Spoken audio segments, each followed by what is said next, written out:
That's all right. Absolutely.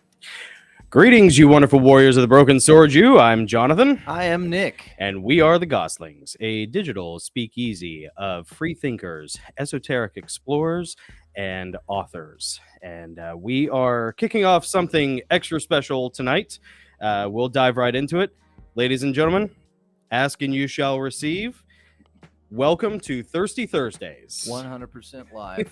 That's right. Thirsty Thursdays. Here we go. Every Thursday at 8 p.m., we will go live with you guys in the chat and an occasional guest, having fun and just ripping it loose and just hanging out, being cool. We kind of consider this your midweek morphine drip of the Goslings. That's right. That's with right. extra spice added for flavor. Yeah. And sometimes an occasional guest. Yes. But mostly just us hanging out and having fun. Yeah. We Nick managed to rearrange his schedule, and my schedule kind of evened out, and the stars aligned. We've been wanting to do this for a long time now, and we are super excited to finally be able to just like do a second show every week. Absolutely. Well, we pre-record our interviews with the guests. Yep. So we can cut out all the naughty algorithm, all the community guideline offensive violations. We cut those out. Uh-huh. And then we stream that. And we're live at the beginning, and then we play the intermission, then we come live at the end, and we're like, man, let's just do live, a whole thing live. Yeah. Just you and me, because we know what not to say now that we've been doing this for 2 years. We now know what to say or what not to say. Mm-hmm. But we can hang out the chat community is so fun. Yes. And we wanted to hang out with you guys. And I'm so sorry. It's been like, gosh, daggum 2 weeks. Yeah. 2 weeks since we've done this. Mm-hmm. Yeah. So, thanks, moms. Yeah, thanks, mom. Thanks a lot, moms. Way to go. Had to take a break. Come on. I'm actually getting our live pulled up. Oh, yeah. Oh, you hear that? Feedback. Yes. There we go. We like to watch ourselves as we stream ourselves. Yeah. We like to smell our own farts, basically. Yes. I smell my own fart all the time. And you know, it's like really good and self-indulgent when you're doing that and like it gets you emotional. How so emotional? like I was reading the because I might go different for me than it does you. I smell me and I'm like, I hate me. Self-loathing. Yeah. Self-loathing. That's the difference. Like my egocentrism kicks in, my narcissism kicks in, and Nick's like self-loathing kicks in. So like, I was reading the memoir of my time with Shell. All Sisters bluegrass band. I went on tour with them in Colorado in 2015, and man, I wish I could write like that now. Yeah. Oh, I got to the end of it, and I just it was a good thing no one was around. Is it because you were having the experience of travel and you like maybe shake off the familiarity of your environment, and it kind of allowed you to perceive and feel different things, or like what was it about that period you were writing so well? Oh yeah, I don't know. I think I was just really good at copying Stephen Pressfield. Okay. No, it was autobiographical, so it was nonfiction, and I just had a lot of it was a very positive experience. It was almost like a platonic honeymoon of sorts, Okay, yeah, because it was like a 5-day caravan journey all over Colorado. Yeah. With these 4 amazing young women and all of their awesome friends. It was like finding your tribe for the first time in life. Cool. That's cool. Yeah, and all the experiences were great, and all the but the writing was taut. Like it was fast, it was good, it was impactful.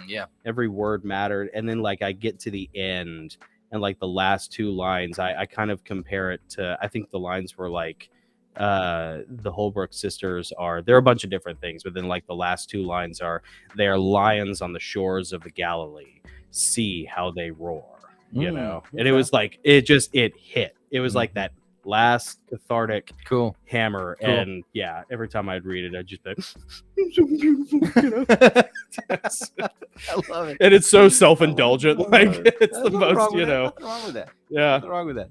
Let's see. Before we do our obligatories, let's give a shout out to people in the chat. We have Cactus Kicker. Yeah, what's up, Cactus? What is up, Joanne? Nice. One of our Pressfield level patrons. Hey, Joanne. Tricky Subjects with us. Tricky. Tonight. And we have Mike Fisher is here. What's up, Mike? Name. Chris Caps is in the chat. Nice. What's up, Chris? Chris, my man. Melissa Rice. Melissa. How's it going, Melissa? And Missy Little Peeps. FB Wheeler. I think I missed this one. That's a great name, by the way. Oh, and Ian. Hey, Ian Brown. He was on Gabe's podcast. Oh, nice. Gabe's live stream. Oh, yeah. Yeah, Gabe and I were. What's up, man? Yeah, yeah. Welcome, Lisa What's McCall. up, Oh, Ian? Lisa. Hey. Hey, Lisa. Hey. Yeah, cool. I don't know what they're talking about in the chat. Yeah. But I'm sure it's amazing. Chris Cactus. I'm sorry. Cactus Kicker said, double jointed. I'm coming into the conversation really late. Well, we all Tricky said I've got a double jointed arse. See, I'm telling you, you get like the live chat is always worth jumping in on, because if Tricky and Cactus are in there, it's basically like high order comedy tennis. Yeah. You know, just volleying back and forth. Yeah, and if you're watching right now live, comment in the chat. Yeah. So long as you're not a jerk, you're gonna have a great time. Yeah. If you're cool, you're gonna have fun. Yeah. You know? Absolutely. Just be cool. Pretend to be cool, even if it's just pretending. Yeah. That's what we do. Every week. Well, we try to pretend to be cool. Yeah. I try to pretend to be not an ASS. There's a lot of non-committal layers there, you know. That's who I am. All right, let's get to our obligatories. Yeah, sure. We got to start with the toast. Oh yeah. Nick, you want to lead this time? Love to lead. Yep. Take up the broken sword of your father and strike down the darkness. Cheers, brother. Cheers. All right. You know, we were thinking before we went live, since we're calling this Thirsty Thursday, maybe next time we should have bourbon. Yes. Yeah. And I know, but a bunch of buttholes just puckered when I said bourbon. I thought these were Christian authors. Yeah, I feel the tremor and the force. Dare you? Yeah. How dare you? With their jowls. Yeah. Get the jowls going. Yeah. How dare you drink? Would that say scare naughty you guys words? Off, our friends in the chat? Would you be offended? Is that a stumbling block to you? If it is, say something. If it's not, don't say anything. Yeah. Did I do that right? I think, is that how it goes? Hey, American Cars is here. What's up, America? Awesome. Going, American Cars. Also a patron. Thank you, sir. Oh, and you know it is here. Oh, Good nice. evening. Hey, you know it. Glad you're here How's with it going, us buddy? tonight. Next up, of course, the subscribe. If you haven't subscribed yet, we would love your support. Take up the broken sword of your finger and strike down the subscribe button. Smack it. And the bell. Smack it like it owes you money. Smack the bell like it. Keep that YouTube pimp hand strong. There it is. Yeah. And if you've already done that, if you've already subscribed, you've already hit the bell. Mm-hmm. You can always hit the like button. And That's that right. helps tremendously. Like, share, comment, subscribe, comment. Definitely comment. Yeah. Do all the things. Yeah. And that actually really helps, because YouTube will start popping this in other people's feeds.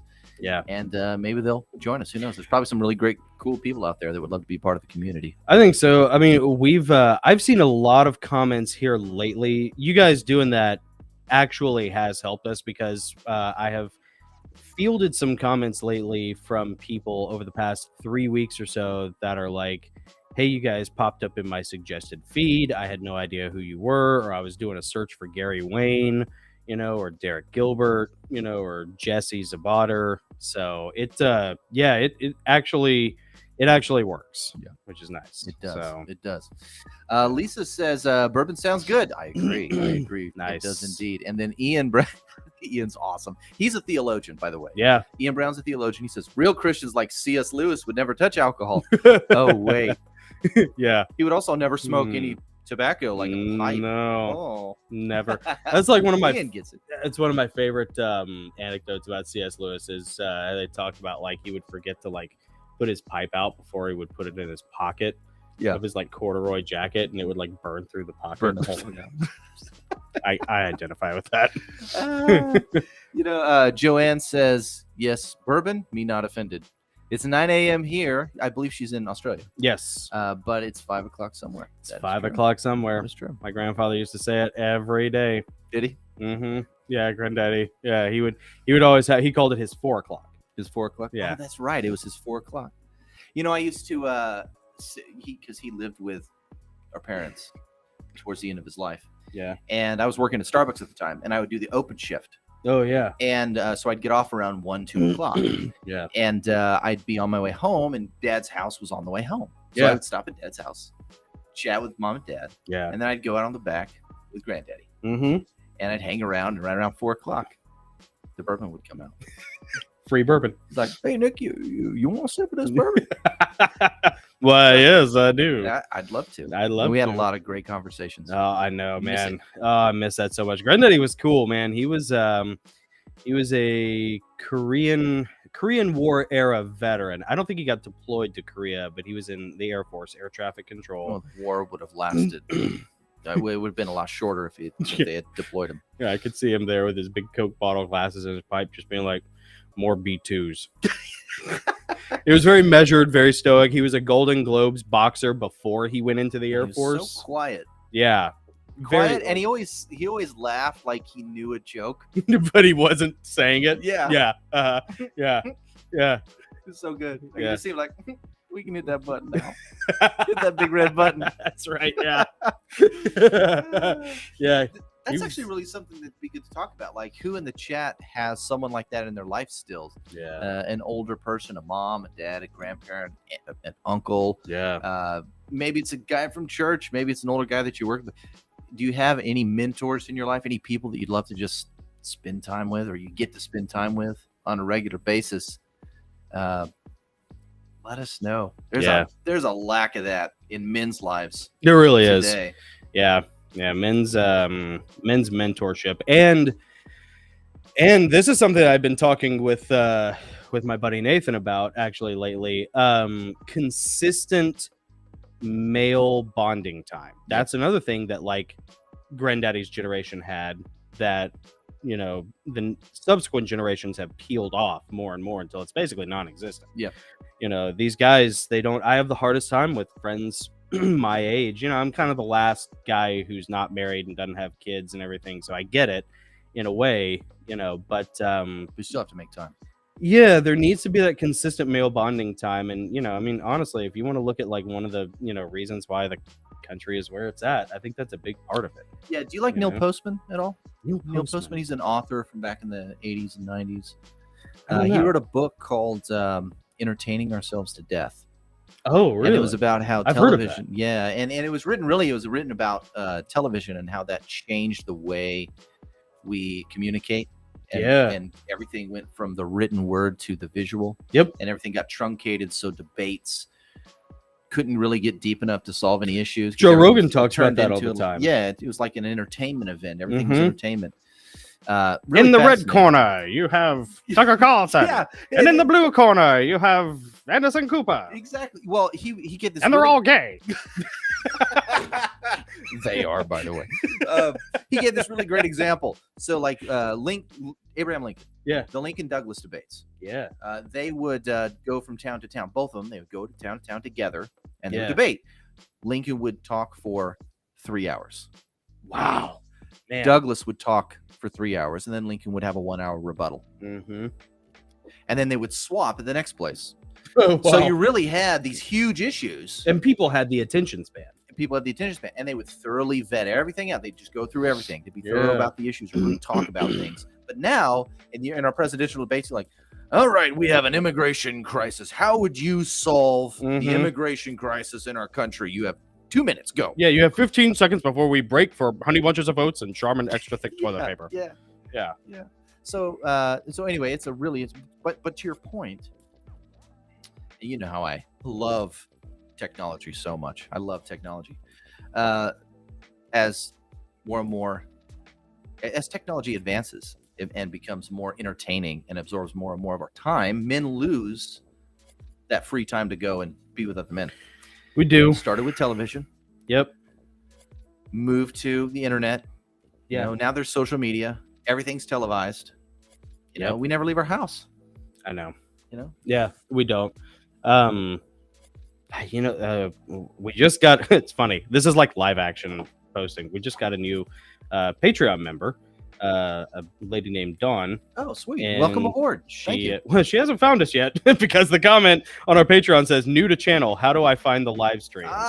What's the best method to get this? Is that in the Patreon? Yes. Okay. Yeah. Do the share thing. Yeah. There you go. So, yeah. All right.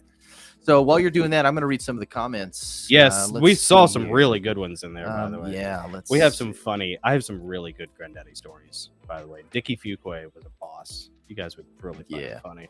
Cactus Kicker says, Tricky, Caps, America are my mentors. Very nice. Yeah. And dude, yeah, for real, like American Cars, like Cactus was giving American Cars props earlier. American Cars, man. Yeah, you're right. Hard charger, dude. He's awesome. Yep. Yeah. And congratulations, American Cars, on 1,000 feedback posts on eBay. I know that you got a cool little side hustle. I saw that comment in there. So congratulations, amigo. Also, we could talk about this later.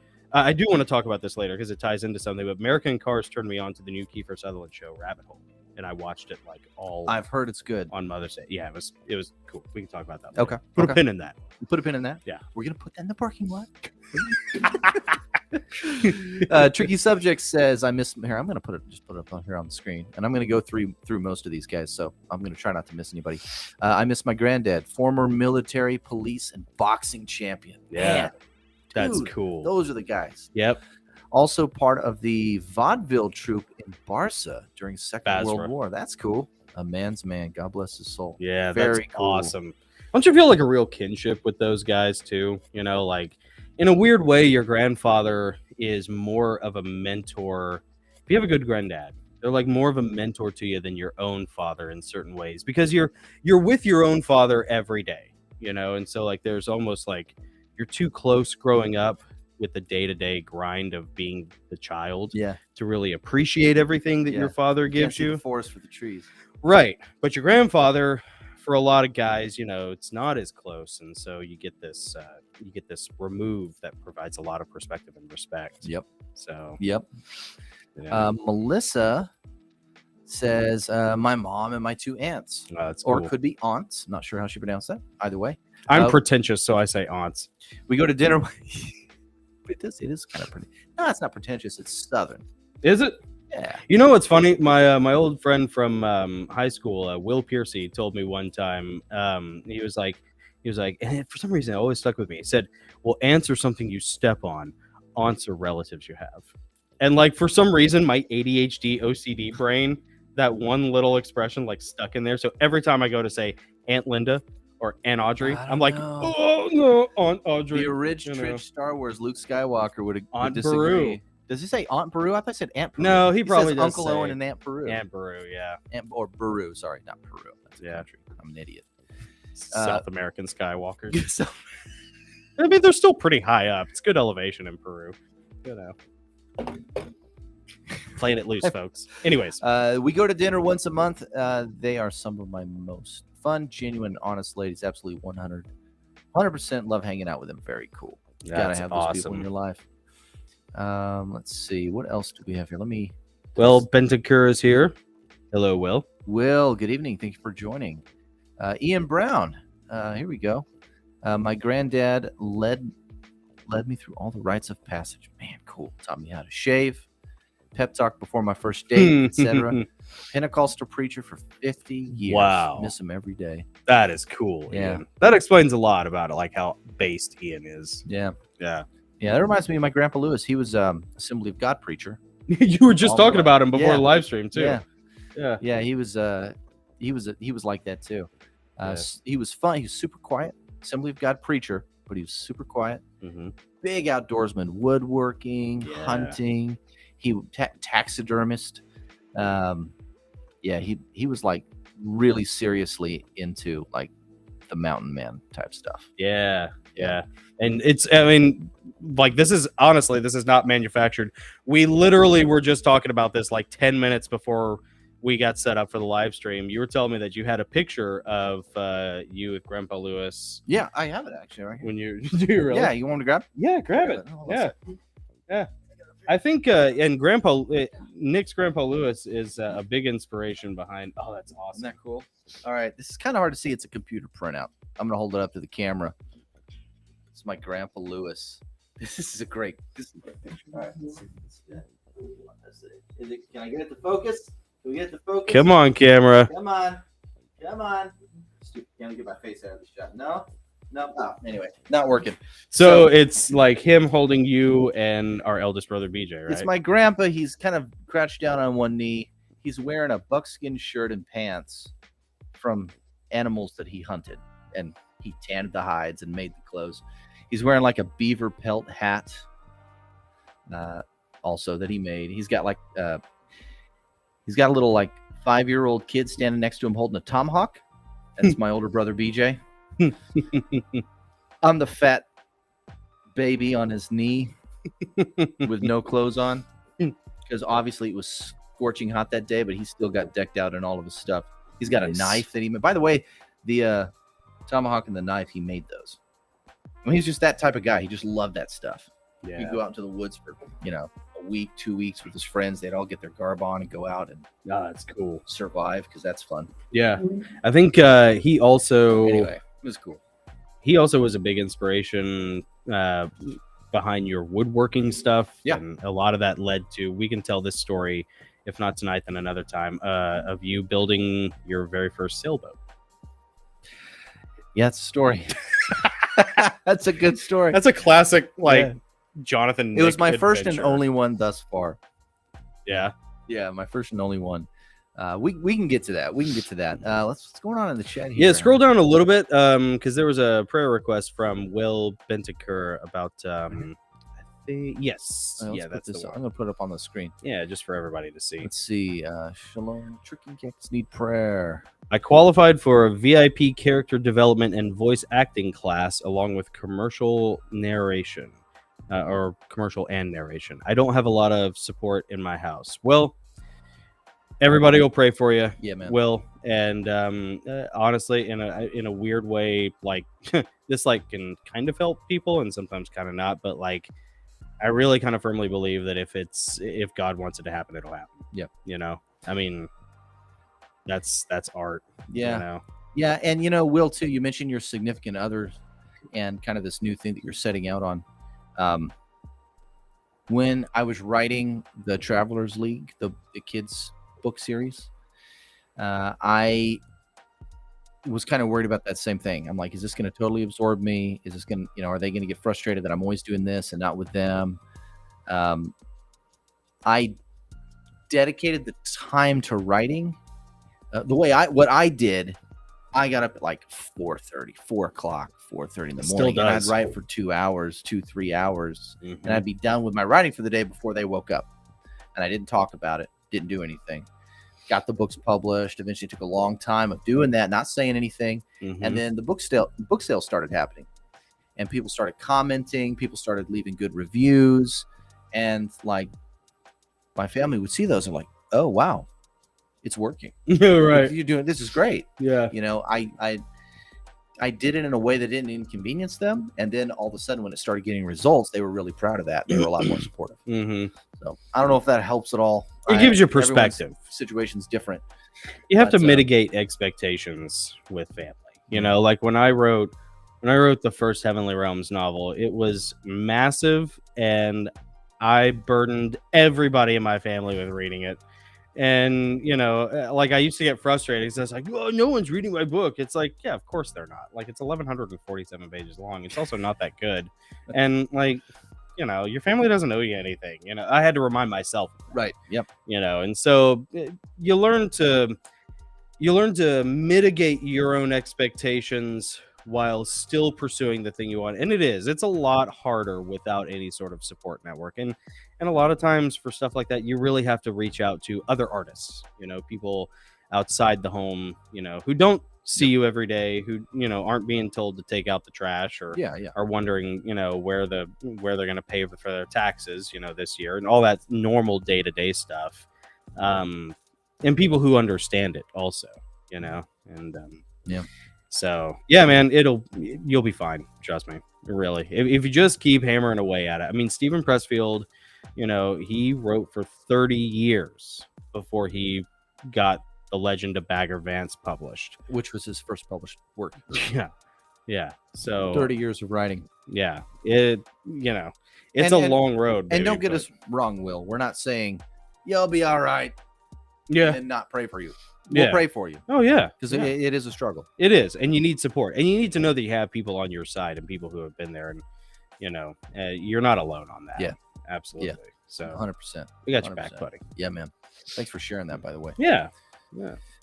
Lisa says you have support from us, Will. Sometimes your friends are much more supportive than family. I've seen that. Yeah. I've seen that. Yeah. Okay. You excluded, of course. Oh, well, There's some other family that's been less than supportive. Dude, there was a ton of people in my family, you excluded, of course, when I was going to get married. They were like, no, you need to wait. Oh, she might not be the one. You need to wait. Maybe just wait a year. Just wait a year. Just wait a year. I'm really worried. I'm like, why can't you just support me? I'm going to be fine. I'm telling you, this is the right thing. No, yeah. Turns out I was right. Well, it's like we have had some family who really thought the live streams were stupid when we were first doing them. I mean, fair assessment. If you go back and look at the early live streams, yeah, but now that we're like at this like organized beginner to mid-tier level, of like having structure and having visuals and having guests and having a system in place and everything, now all of a sudden it's like, oh, I'd like to be on your show sometime. Like, oh really? Why? Because you didn't a year and a half ago, when we were filming it through Potato Cam. Yeah, exactly. But now you do. Okay. Hey, speaking of that, and I was going to save this for the after party this Sunday, but I'm just going to throw it out there. We hit 6,000 subscribers, which is cool. And it's not about the numbers, but it was kind of cool. We might have some kind of cool party when we hit 10,000. Yeah, kind of a cool big number, kind of a first. Yeah. And we have our first video that has over 100,000 views. Really? Yeah, the Tim Cohen video has over 100,000 views now. Wow, isn't that great? Thanks, guys. So that is awesome. It's kind of cool. It's like you're on YouTube and you see like videos of 100,000, 1 million views. Yeah, all these massive numbers. And you're like, how do they do that? Your little and then Widow's Mites views, Yeah. So it was kind of cool. It was really cool. That is cool. Yeah, I was excited about that. And that gives us hope too, because like we've interviewed some pretty substantial established people like Stephen Pressfield, Elisa Childers, and those are heavy hitters. Yeah. Like, those are people who like we are batting way out of our league when those people spend time with us. Yep. But we're gonna take them every time. And we look at those interviews sometimes. We're like, gosh, man, like the number is that. I know. I'm like, this is such good stuff, and these people like spend time with us, and it just to have anything that crests that 100,000 view mark is huge. And 10,000 subs is one of our goals for the year for 2023, and we're on track to hit it. So speaking of vanity, I'm gonna put this comment up on the screen. It feeds my ego. It says it's Leon McIntyre. I love you guys. You rock. By the way, the earth is flat. You're right. Well, I don't know if we were postulating that the earth was actually flat. Mark Sargent certainly was. Yeah, we were given, I was trying to give him my best open-minded, lay out your case. I'll be open-minded. And it was an interesting conversation. Yeah. I was talking to my friend Shay at work about this earlier this week. She asked me that. And I was just like, I don't know. She asked me straight up. She was like, do you think the earth is flat? I was like, I don't know. It wouldn't surprise me. Gun to my head, I'd say, yeah, probably, because I think that's more biblical. But at the same time, what it really is, when I dig down into why I entertain that theory, because there are some very good arguments. But then there are some arguments that you're like, I'm not so sure about that one. Yeah. Reaching a little bit. Yeah, or just that seems a little one-dimensional. Sorry. But I realized what it was is just like I just don't trust the government. Yeah. And I really feel in my gut that NASA is a money laundering outfit. I mean, we know that we've been lied to so much about so many things. Yeah. Why would that be a sacred cow? Right. Why wouldn't they lie about that? Yeah. I get that. Yeah. Why is that special? Yeah. Yeah. Why should we have to change? Yeah. NASA's the one that sucks. We were here first. Yeah, we were here first. Yeah. Yeah, exactly, Cactus, because we've been lied to about everything. If it was flat, cats would knock everything off. Lucy, that's great. Fair point, Lucy. Yeah. I don't have cats. I'm not a cat guy. Yeah, no. Same. Yeah. Yeah. What else we got here? I'm gonna go up a little. It does paint like a really funny mental image. Like, what if there was this fantasy world, like a video game world or something, like Shadow of the Colossus, except instead of big walking monsters, it's just giant cats, and they're constantly like roaming the terrain, threatening to just like knock things off of the disc world. You know, everybody has to run and hide. You know. There's a comment here by American Cars. You got to do limited edition stickers like Donut Media, but I'm not sure if he's talking to us or if if I am jumping in the middle of a conversation that was already finished. But my vanity wants to say he's talking to us. I don't know. Little clarity on that. Donut Media, is that like Donut Operator America? Yeah, I'm not sure what Donut Media is, but oh yes, you. Okay, us. Yeah, we could do some sort of limited edition once we had some limited edition stuff that we had come up with, or like some special, like super risque, funny, like not really baudy or anything, but like we had some. You wouldn't necessarily wear it to church, right, or to work, or to work. But you would agree with the sentiment of it, based off of but you would really want to lies that maybe the government has told over the past few years. I'm just saying, just saying. Mm-hmm. 9. Oh yes, that was a good one. I like that. I mean, I get why people wouldn't want to wear it, but it made such a statement, right? Oh, yeah, good. Yeah. What else? We were talking. What was the other thing? I got to tell you the Shelby story. Oh yeah, Nick's dog Shelby. We've been out for a couple weeks, and our apologies. It's been raining a lot. Mm-hmm. And it's been hot, it's been cool, but lots of rain coming and going. My dog can't do thunderstorms. She can't do rain. She starts panting. She wets her diaper. Yeah. That's why she has a diaper, because she's old. She's incontinent. So anyway, the other day, last Thursday, it was last Thursday. I'm out in the yard. Christian and I are playing, right? My 13-year-old, we're playing soccer, kicking the ball around. And the dog's in the backyard. Mm-hmm. And I accidentally kicked the ball over the fence. And it's evening. Kick the ball over the fence. I go in the backyard. My dog wants to get out because I left the gate open. I'm like, no, you stay. And I'm like, go lay down. Just, get out of here. Uh-huh. Because I'm kind of done with her. So I speak a little harshly to her, and I think it kind of landed that way. So it's partly my fault. So Nick, she went off. I got the ball. I went inside, and then Nick just wants a bird. I do. I want. Well, I don't know if I want a bird now. I don't know. Birds are messy too. Birds poop. The crap on your shoulder. I don't know. So anyway, I told the dog to go lay down. I went back. We played soccer for another 10, 15 minutes, and then we went inside. Mm-hmm. And while we were inside, there was thunder. I'm like, oh, Junk, I can get the dog. Mm-hmm. Bring her inside. I go outside, call her, nowhere to be found. I'm looking all over the backyard. It's fenced in, can't find her. And I hear her collar tinkling under the deck.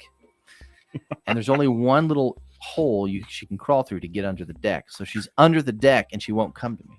Uh-huh. Because she's scared of the thunder. Yeah. She crawls way in the back corner. Like there's no way to get under the deck except this one little spot. And I can't get her out. And it's starting to rain. I'm like, oh man, I got look. Here we go. I'm gonna have to leave her. I can't pull her out. Mm-hmm. So I leave her, thinking the rain will let up. She'll come out, and I'll let her in. She doesn't. She's out there all night. It rains and storms all night. Thunder, lightning, rain. She won't come out. It rains all day Friday. She stays under the deck for like 48 hours. Oh my gosh. She will not come out. I'm to the point where I'm thinking it's either the storms or she's like, maybe she's just going off to die. You know how dogs do. They go out in the woods and they dig a little hole for themselves. And I'm like, what's going on? Is she sick? Is she gonna? So she doesn't come out. Finally, my neighbor's dog. The rain stops. My neighbor's dog goes out in their backyard, starts barking, having a good time, and my dog hears that dog barking, so my dog starts barking at it from under the deck. Nick is like, so close. Oh, she's still alive. Oh, I thought I was dadgummit. But she wants to come out and play with the other dog, but she won't get all the way out. She just barely sticks her nose out. So we get the leash, we get around her, and we pull her out from under the deck. She's filthy, covered in muck. Oh, it's nasty. 48 hours of rain and mud under the deck, bugs and junk. You know, hose her down, shampoo her, do all that stuff. Takes like half an hour to wash her and get her dry and everything. So the next day, which I believe is this past Monday, I'm working from home. I'm here by myself. I take a break, 5-minute break, go get some coffee. Sunny and beautiful outside. I let Shelby out to do her business and I get my coffee. And about 5 minutes later, I hear thunder. I go outside. She's under the deck again. Oh, no. It's like a new thing. And now it's a new thing. A whole nother night. A whole new world. A whole new world. So there's this new thing. So I've stepped up the hole. But now I know that, you know, when it gets nice out and she's starving enough, she'll come out on her own. But we had to wash her and bathe her and all this stuff. Till she doesn't. You know, until she doesn't. But dude, that first time I was ready to get like crowbars, start prying up planks. Oh my gosh. Stuff. I didn't know what was going on. That's amazing. And then today she like dropped a big puddle right here in the garage. You know, because again, thunder. It's just that season. Yeah. I don't know. She gets sensitive to the weather. You know, and I'm in here wiping. I'm like, why am I cleaning up this? Why am I cleaning? I'm the only one here who's ready to pull the plug on this whole operation. I will order the blue juice. Yeah. I will give it to her myself if I have to. Yeah. Yeah. Antifreeze Why am I is the sweet. one cleaning up the pee? Yeah. Anyway, You don't love. do I sound harsh? I know you guys You are don't like, love Shelby. you guys probably hate me because I'm like, we're at the end of life season of my dog, and I'm like, let's roll. Nick's so over it. Yeah. I think there are a lot of parents out there I'm over it. who sympathize with that. I'm over it. Yeah. Mm-hmm. So don't hate me, guys. And I mean, I'm a dog person, but I get it. I love dogs. I absolutely love them. I mean, you know, Lily, my little pit mix, she will not stop bothering me until I take her for a walk. Yeah. Like I took like an hour's nap today when I got home from work, and I was like, okay, I got like 2 hours. I'm just gonna lay down for 1 hour. Got up, and she just wouldn't stop barking until I took her for like a 10-minute baby walk, I call them, around the block. Go for a baby walk. I think American Cars is helping us out here. This might be the actual blue juice formula. Yes. The old, what is it? Sodium pentobarbital. Yep. Pentobarbital. Can I get that on Amazon? I wonder if I can mix that myself. Probably. Yeah. Interesting. And you probably get, I'm sure you could probably make it from household items. Are we going to get a YouTube strike for this? Maybe. Maybe not. It's animal control. You know, American Car says I blue juiced a patient for special operations medic training and brought it back to life. They passed me on the spot. Nice. Yeah, America did. I don't think we've ever talked about it, but did you ever go to the pig farm? Because I know that's where they take Navy corpsmen before they send it, like Greenside corpsmen who are going to go serve with Marines. You know, Marines don't have their own medics. The Army has their own medics, but in the Marines, you don't have medics. You have Navy corpsmen, and the corpsmen, and they're the same thing. I've heard that before. Yeah. So like anytime in like movies where you hear like corpsmen up, you know, or Band of Brothers or something like that, that's what that is. And well, not Band of Brothers because that was Army, but what was the other one? What was it? The Pacific. That's the one. Okay. So anyways, whatever. He said something similar to that. Yeah. So like for training for Navy corpsmen, they send you to the pig farm, and I think probably a couple locations like this, and it literally is a pig farm because pigs have a similar physiology to humans. So like they drug them, they anesthetize them, or they give them anesthesia, and then they damage them, and then you repair them. Yeah, and you have like the same pig all day. Oh gosh. I mean, dude, it's intense. Oh. But you have to have that. You have to like be desensitized to it. Yeah. So that like you can do it in the moment for real when it's a human. Wow. So just out there Squealing, making bacon, crying, whining, just making bacon. I mean, you gotta imagine the barbecues afterwards are fantastic. So you got some bacon from a local farm recently, right? Oh, not that. No, that came from my old job. Okay. That came from but I've found another place that sources local eggs, and he brought me over this giant box. It was half a case of bacon. It was half a case of bacon, and it filled my freezer. I've been macking on bacon all week. Yeah. It's so good. Yeah. Yeah. My George Foreman grill is getting quite the workout right now. So, American Cars is telling us a story. Okay, here we go. I'm going to pull it up here. Come on. There we go. We were in Tajikistan. Yeah. It's a country north of Afghanistan operating. We had turbo diesel Land Cruisers. Nice. We were rolling along, headed out of town, doing 120 kilometers an hour. About 75 miles an hour. Okay, what's the next one? Here we go. This is it. My buddy hit a goat crossing the road. It's so good. Awesome. My buddy hit a goat crossing the road, and this sucker flew 100 yards. And he keeps going, and he keeps going. And all of a sudden, I screamed. I said, "Stop." This is a great story, America. This is so good. Stop the car right now, Shane. And he slams on the brakes and looks, amigos, what I said. I have literally trained for years for this. I've got this. Yes. It's a great story, American. I love this. I got out and ran over to get the goat. Ran over to the goat, and its whole back had been knocked off. That's awesome. I did the hand across the neck. The neck symbol. Oh, the neck symbol. Said, yeah, there's nothing I can do for this. Poor America, man. You were right there, dude, ready to do the job. I was born for this moment. I love it. That's funny. Man, great story. Thank you for sharing that. That was fun. Well, what happens in Tajikistan winds up on the Gosslings. That's awesome. Yes. American Cars has got some cool stories, I'll tell you. So I hope the ladies had a good Mother's Day. Yes. Hope you enjoyed your day. Yeah. We did a little, just one day road trip, did church, did all that stuff. Mm-hmm. And then, man, this week, does anyone else feel like May is the busiest month of the year? Gosh, dude, I went full time. Festival season for you. Yeah. Well, yeah, kind of.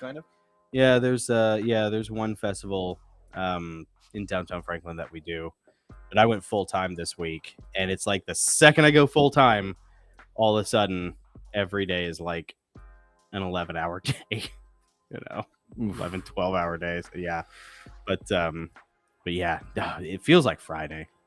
It really, I wish it were Friday. I think I'm just gonna slow roll tomorrow.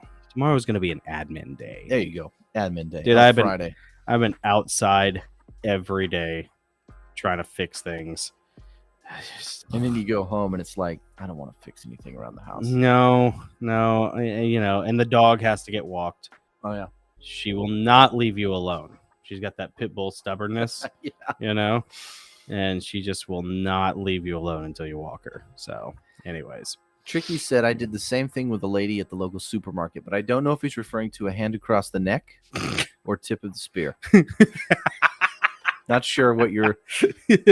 I need context, Tricky. Yeah. This is going the wrong direction real fast. Or maybe not. Well, maybe we'll just leave it a little nebulous. Yeah, let's leave it vague, nebulous. Yeah. Joanne says it's already Friday in Australia. Nice. Thanks for rubbing it in. Yeah. Nice. Yeah, Joanne, I think southwestern Australia. Is that right? I'm trying to remember. I think that's right. I have her address here. Let me go. Yeah, let's read the address real quick. Yeah. Mike Fisher asks, how many points, Tricky? Yeah. Mouth. Tricky, you're killing me, man. Mouth to mouth are just compressions. Why limit yourself? Yeah. Why does this have to be an either or question? I just left her there. Yeah. Her back was completely gone. Trolley accident. Ugh, that gets messy. Oh. You know, you got to get in there with a toothbrush on the tracks and the gears. You know, and Oh. there's a lot of chum on the wheels. You know, you got to get the pressure washer out.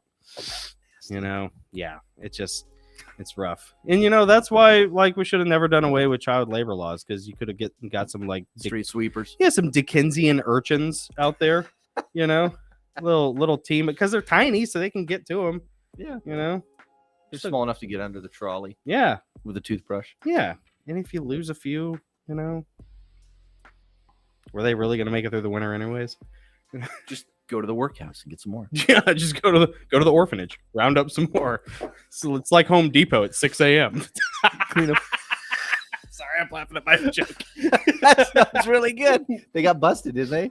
A lot of companies have been getting busted for the child labor laws in the middle of the night. Probably. Kids coming in and doing cleaning, like little 6-year-olds. Oh, yeah, probably. Yeah, that's the thing right now. That's funny. Yeah, that's you thank our immigration problem for that. Mm-hmm.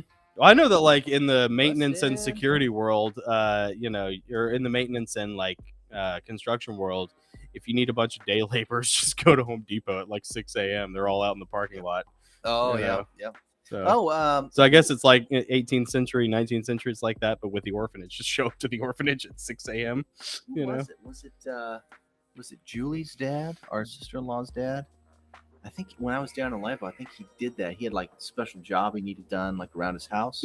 Probably. Or, like I don't. Yeah, he's got a big spread, so there's a lot of outdoor work to do. And he's like, "Yeah, we're gonna go get some guys to work." You go down to the gas station. There's just a bunch of day laborers, immigrant workers. It's like you, and you. Let's go. Yeah, who does drywall? And they gather there every morning. You know, wow. Yeah. You know, and you know what? There's something. This is gonna sound hokey, but there's something really pure and beautiful about that. Oh yeah. I hate that the illegal immigration and lack of monetary participation in the tax base and medical care system of America aside, there is something really admirable about the work ethic. Well, they're coming here for the same reason people did, 200 years ago. They're doing the same thing. Yeah. Just except not unlike in the same way. No. Thankfully, I mean, because when our ancestors came over here, you know, the Irish, they put them in blue uniforms and sent them down here to, you know. Yeah, that's true. That's true. Wage war against a sovereign state that had every right to exist. That's sorry. That's Where true. am I? But when they came over, like even when they came over, legally, like through Ellis Island and all that, there weren't programs to support them. There were no benefits or anything people got. There were no social safety nets. Yeah, and they came over here anyway for opportunity. Yeah, so. And now it's arguably a better situation for the immigrant. Yeah. Oh, for sure. Yeah. And I get that, but at the same time, we're full. Yeah. No vacancy. No vacancy. Yeah. And they said that as a joke in Lethal Weapon 4, but like I actually mean it. Yeah. So you know. And I say that it goes against my own self-interest as a single man who enjoys tacos and queso. You know what you should do? I want to open up a shelter, a senorita shelter. You should go you're going to laugh at this. You should go get a pedicure. I don't know if I can handle that demographic. You can do it. I don't know. My chances, I'd get, go ahead. Yeah. Emotional damage. You should do it. Go get a pedicure. You never know. I mean, you might get the golden ticket, man. Yeah. Golden dragon ticket. Yeah. Nope. Nope. Cactus says. Go away. Cactus says, "I'm ready to emigrate out." Yeah, right. I know. But where? Where do we go? Where are you gonna go? This is the last place, man. I know. So. I mean, you could pull a Jesse Ventura and go south of the border, but I don't know. It's just like, man, this is our home, Yeah, I know. I think that, I've said this before. Some people might disagree with me, and that's okay. But I think the solution is we gotta like draw some lines. We need to chop it up a little bit. Let's just balkanize. let people cluster into areas where they have similar shared values. Mhm. Let them do their own version of America. Yeah, We can be loosely connected. We don't have to be federated. and let nature take its course. And just because those blue areas will eat themselves alive. And just, you know what? Leave each other alone. Yeah. You stay in your yard. I'll stay in my yard. Of course, they can't do that, but we will stay in our yard. Oh, yeah. Because we just want to have our thing. Yeah, because we also don't need them, but they need us, you know. Yep. See, Nick's solution is the optimistic and polite solution. Well, it's the first phase to your solution. Yeah. My solution is there is no political solution. Yeah. So, you know. Well, peaceful divorce, it always starts peaceful. It does. But at some point, when they say we're going to have a peaceful, separation, that's how it always starts. But someone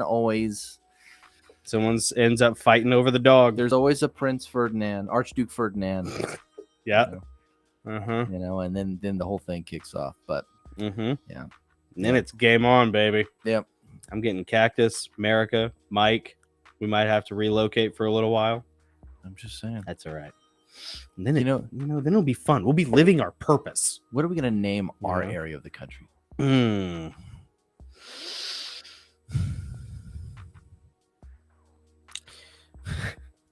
Nathan Bedford's Forest. Oh no! Oh gosh, no! Oh no! God! Oh, it's down at Chapel Hill, right? We got the monument, right? The his house. You know what the national drink will be? Bud White.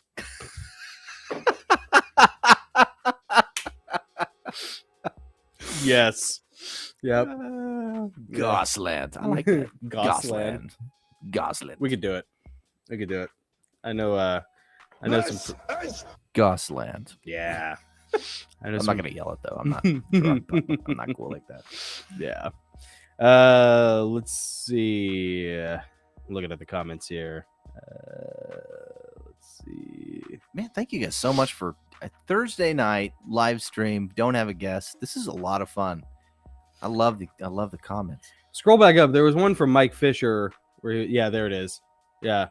My military dad hoarded me out at $1 a day back in 1977 to old people doing yard work when he probably pocketed $40 for the day of my services at best. Well, I mean, you got to charge an administrative fee, right, Mike? I mean, he's got to organize that. He's got to drive you there, and, make sure you have clothes, Yeah, you didn't build that. It's funny. I was actually explaining that to somebody at work earlier today. I was like, well, because she was talking about hiring some 1099 workers to help out, and she was going to pay them this much and, charge the client a little bit more. And she seemed a little conflicted about it. I was like, everybody does that. Everybody charges an administrative fee. Everybody takes like a couple dollars off the top at least. Oh, yeah. Like, dude, if you do private security work, 40% of you maybe make 50 to 60% of what they are charging the client an hour. Yeah. So if you're making $20 an hour, guaranteed the company's making 40 or 50 an hour. Oh yeah, for sure. For sure. So, but builds a strong work ethic. So that's funny though. You know what we should do? We should finish our obligatories. Oh yeah, I know. Let's talk about Mike Fisher's product. Yes, while we're on the subject of Mike Fisher. Yeah. Yes. Giordani Jovanovic hair and skincare products made for real men, made by real men. Or as I like to say, be as sexy as you are deadly. Awaken your inner John Wick. Give 007 a run for his money with Giordani Jovanovic hair and skincare products. Yeah. We love Giordani Jovanovic skin and hair care products. I actually shower daily just so I smell nice because of the shampoo. Thank you. Yeah, and Nick is letting his freak flag fly with the hair growth. You can't see it yet. I just started growing it on the face. But I noticed he looked a little wolfmanish when I came in earlier, and Giordani offers hair growth. I'm only a serum. couple weeks into it, and my hair's light. It's not. You can't really see anything. Yeah, I know that, and it's gonna take a while. 'Cause I'm 45, so it's gonna take a while. I get it. I get it. But Mike, if I don't know, do you have Mike's, you should have hair growth serum. I think either you sent us a bottle or we've talked about it before. Not the blue juice.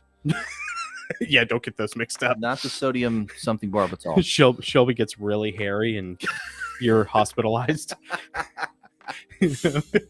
Yeah, Mike, let us know if you do have a product for the growing of the facial hair, the healthy growing of the facial hair. Would love to get some of that. Yeah. So send me the link.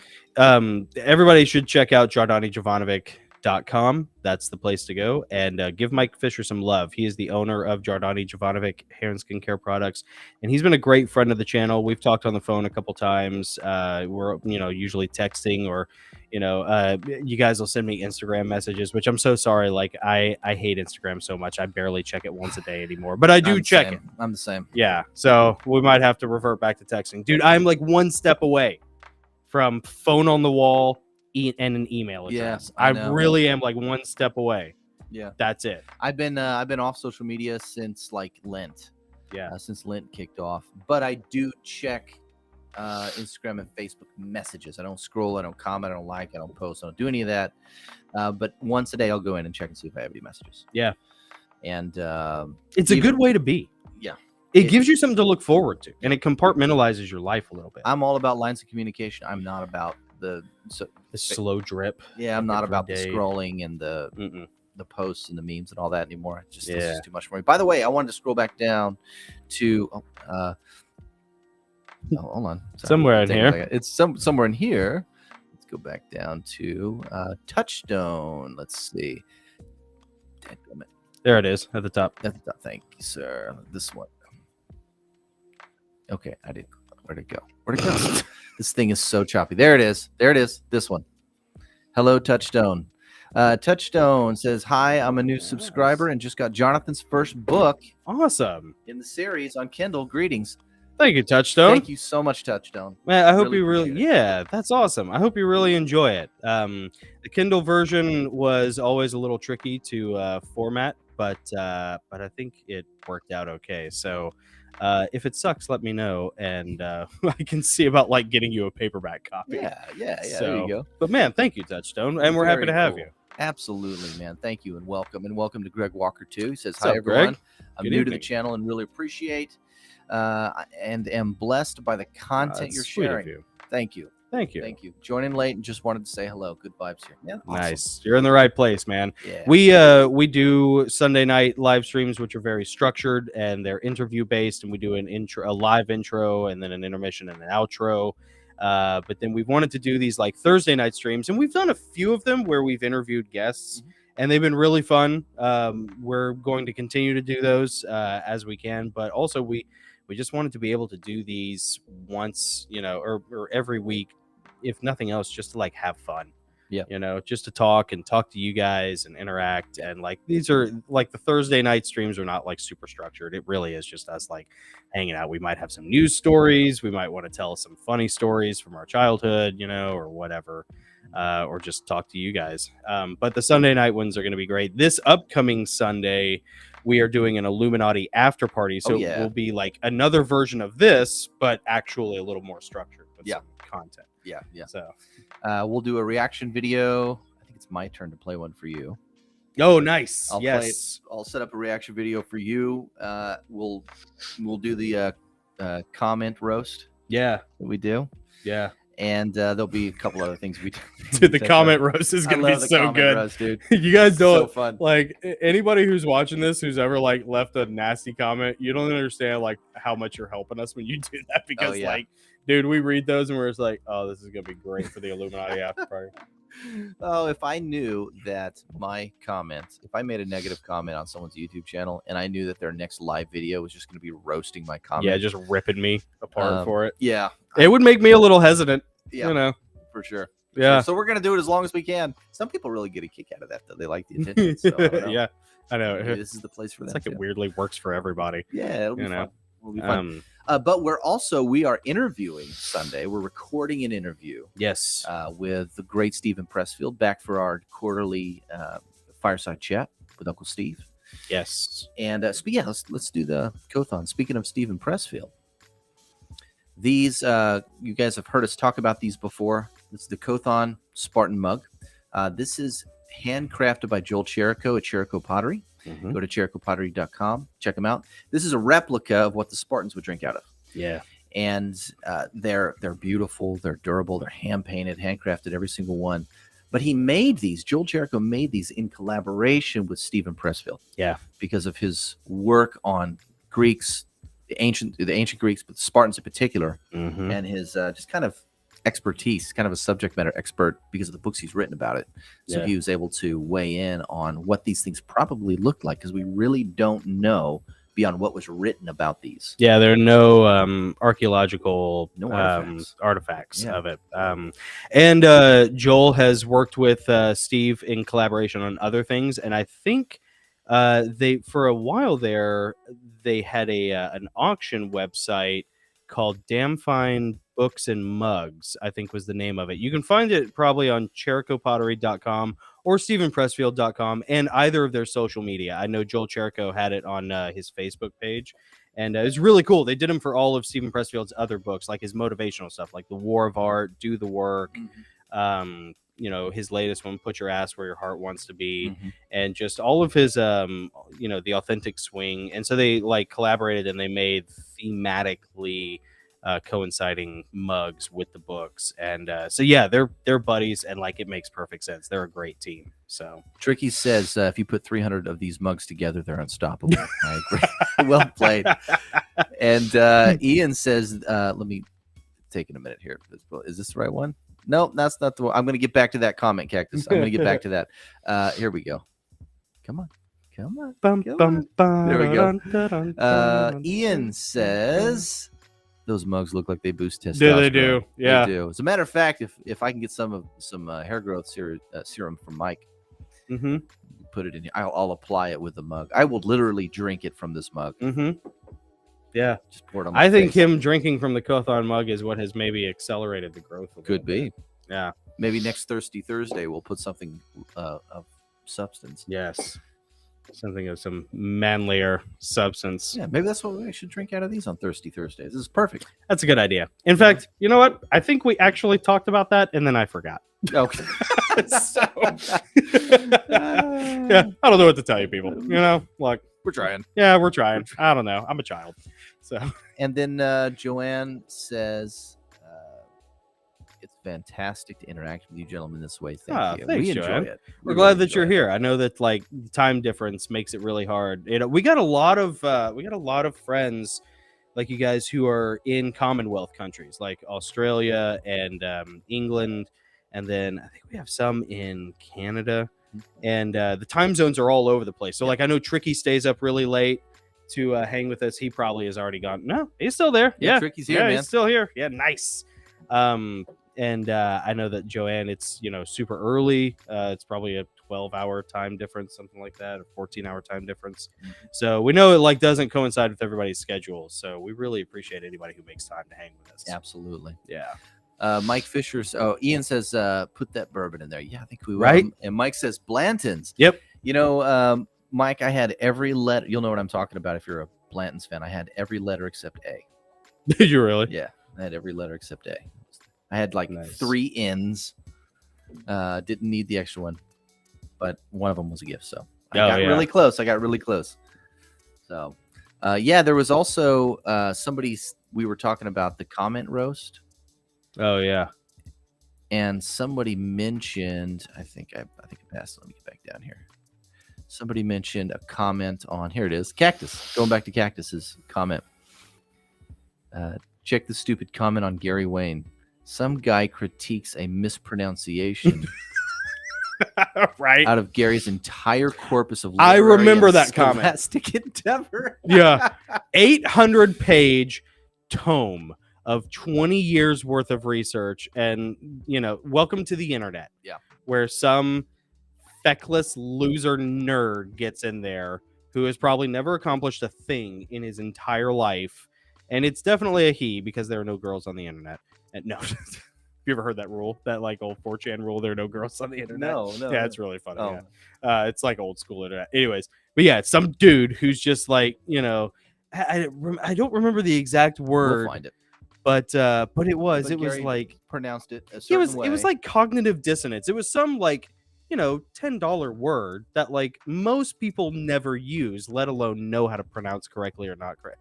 Just like, dude, yeah. Oh man. People will complain about anything. That's just what Jesus said, so. Tricky says, I tried to love Gary Wayne, but got arrested for stalking. Nice. Oh, Chase, let me answer your question. I'm going to put it up on the screen here. Chase G, welcome, by the way. Good evening. When is the next Tim interview? Interested in his take of the coronation? Well, you're in luck, sir, because week after next, we're interviewing him. We're interviewing Stephen Pressfield this Sunday. We'll air that the following Sunday after we record Tim. So in 2 weeks. Yep.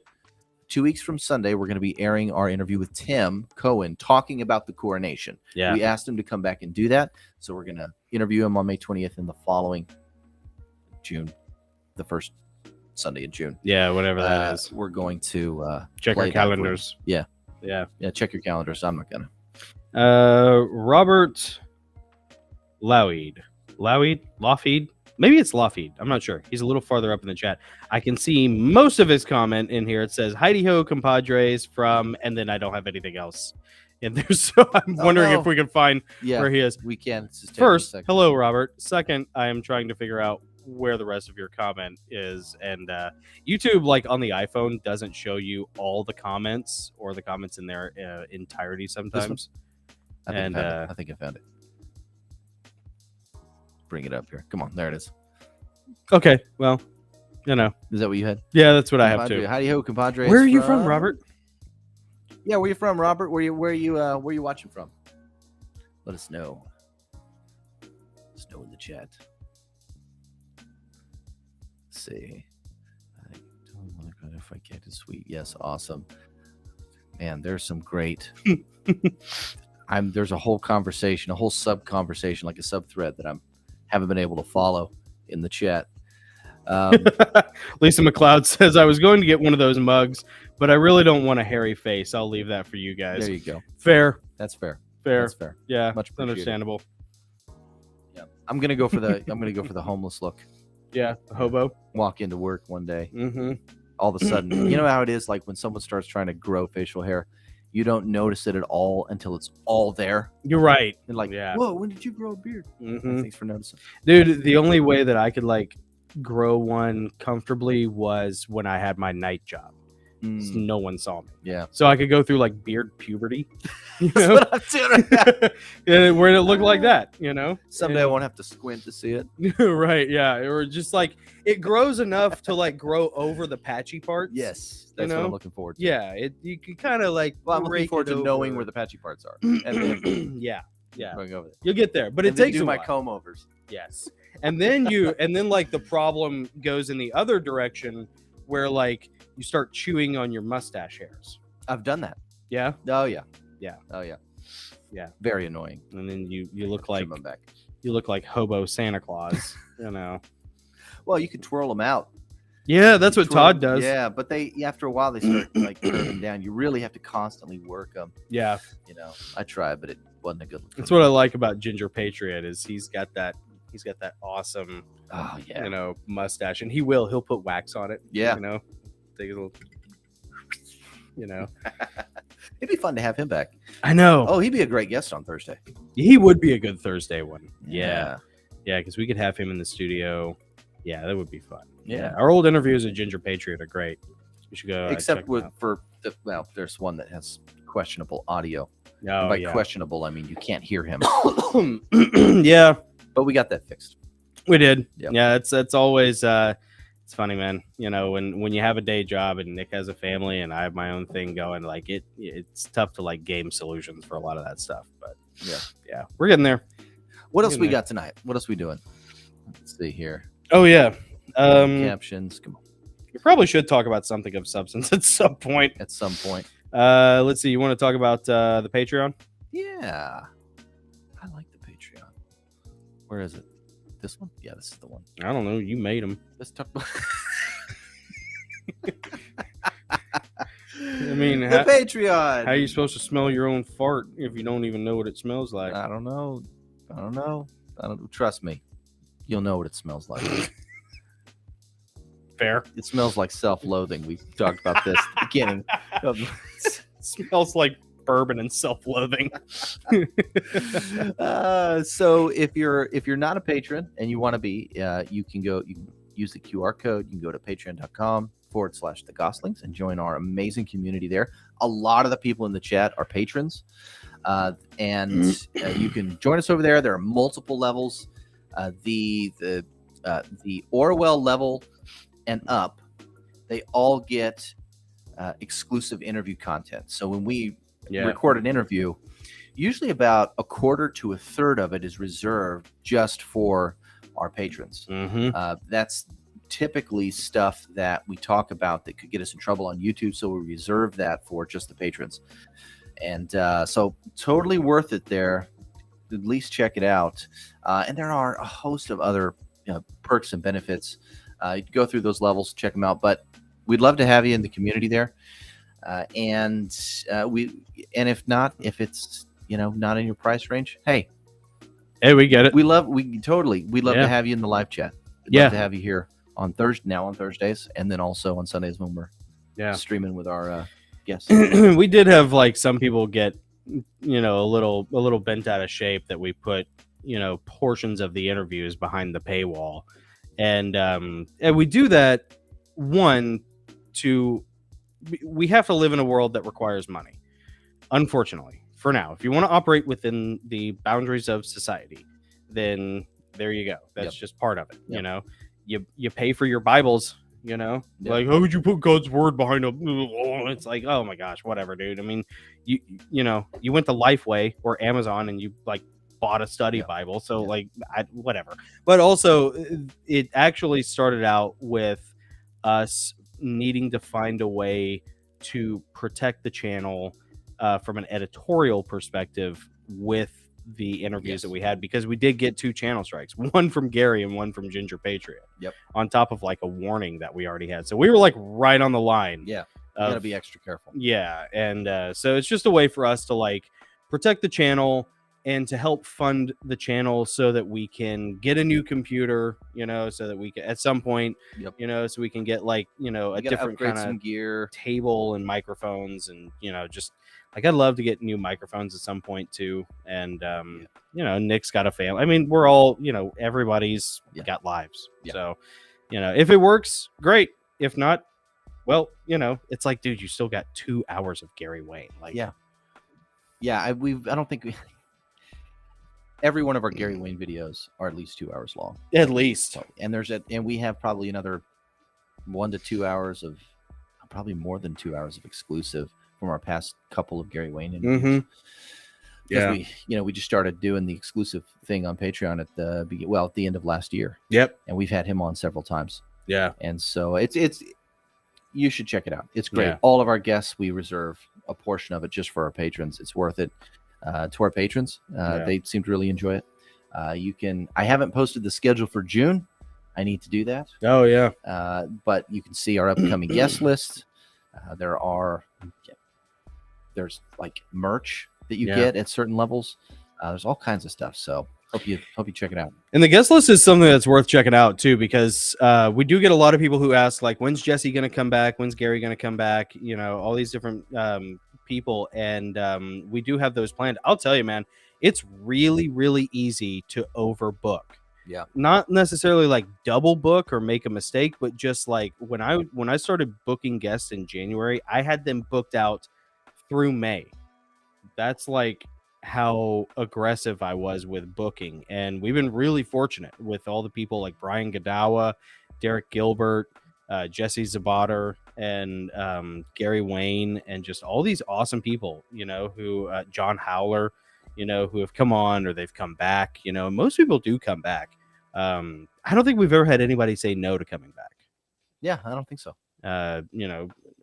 We've said no to some people coming back, or just coming on, period. Coming on, period. But like Tim Cohen is coming back, and that'll be the 3rd time on here. So it's really cool, but it is worth checking out because it's so easy to like book too far out. Like, I learned the hard way when you're booking for a show, because we've never done this before. Like, we're really like learning and we're learning shaving. as we go. Yeah, we're shaving the edges off. I learned like you really only should book out probably 2 months in advance. Anything more than 2 months and like it's risky. Yeah, they might not remember, their plans might change, and so oops.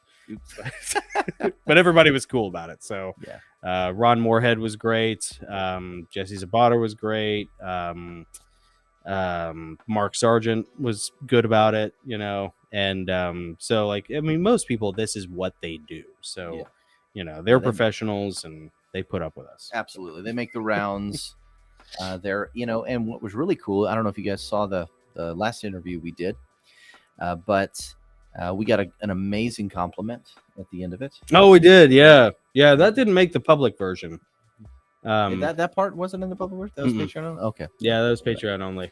Yeah. So our guest, our guest really enjoyed the interview, the style, the kind of the approach that we have with them, and we look forward to getting them back. You can really tell when you're like, you meet someone new and you're asking them questions, and that uptightness kind of melts a little bit. Yeah, and it takes a little while. Yeah. Mm-hmm. Yeah, and then they end up really enjoying themselves. Yeah, and that's kind of what we try to provide, an easy, positive experience, for the guest, where we provide a platform for them, and we want to make it comfortable, and and like you can challenge in a friendly way on a couple of things, if it's worth it, but we're not like the debate channel. So no, we're not the debate channel. No. Let's see. Mike Fisher says, how about a roundtable Goss Brothers with 2 or 3 guests? Dude, I have some great ideas for doing that. I have some buddies that I still talk to from the gun shop that I worked at, and we worked together in the trenches of gun sales for a few years together, and we got some stories, man. I would love to talk. Oh my gosh, dude, we could fill 2 hours with just sitting around talking crap. You get Jason and John in here, and dude, that'd be fun. It'd be a lot of fun. You could do stuff like that. Our cousin Andy, we always talked about having Andy up here. So fun. Get up here. He might be coming back up here again. Okay. So we were talking about that yesterday. Like on the reg for work? For Bridgestone, yeah. Wow. Okay. So our cousin Andy is awesome. He's kind of like the 5th Goss brother. He's hilarious, man. He's super funny, and he's a guy who rolls with no brakes. He has released his brakes. Yeah, and he's so funny because like he's really creative too. He has all these ideas for all these books, and if I could just like nail his feet to the floor in front of a computer and be like, you're not allowed to leave until you actually write it.